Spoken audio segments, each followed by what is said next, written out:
कई बंदे एडे हुशियार होंदे ने, उन्होंने ये लगता वे कि असी अगले बंदे नूं दा पै लाने आ।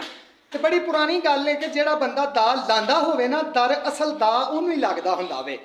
पिछलियां दिनां दी एक दोस्त गल पिया सुणांदा सी कि मैं एक होटल ते जाके बैठा ते उत्थे एक बंदा नाल दे बंदे नूं पिया आखे कि आ वेखी आ निक्के मुंडे दे कम, इहनूं 50 रुपइया च ते 500 रुपइया च फर्क ही नज़र नहीं आउंदा, तैनूं वहावां आ वेखी। वो मुंडे नूं निक्के नूं कोल सद के ना बंदा उन्होंने 2 नोट अगे किए उस, एक 500 वाला तो एक 50 वाला, इंज अगे किए उस ना, तो उन्होंने आख्या उस लीला जेड़े लैने नहीं, उन्हें 50 रुपये लैके बाल ने जेब च पा लिया। वो हसे खेडे झट बैठे रहा, चाह शाह पीती तुर गए। दोस्तां ने मैं भी कोल बैठा था, तो बाल नूं मैं सद लिया, सद के मैं गल सुने ना, तेनों 50 या 500 च फर्क नहीं पता लगता कि 500 रुपया केड़ा है तो 50 रुपये केड़े ने, तू 500 लैना सी।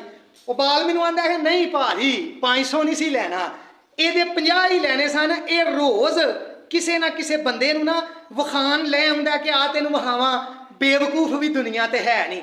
तो मेरे अगे इंज पैसे करता तो मैं 50 रुपये खिंच लेना वा, मैं कोई 4-5 हज़ार रुपया हुण तक खिंच बैठा, जिधर मैं 500 खिंचिया उधर शो ही खत्म हो जाना मैं।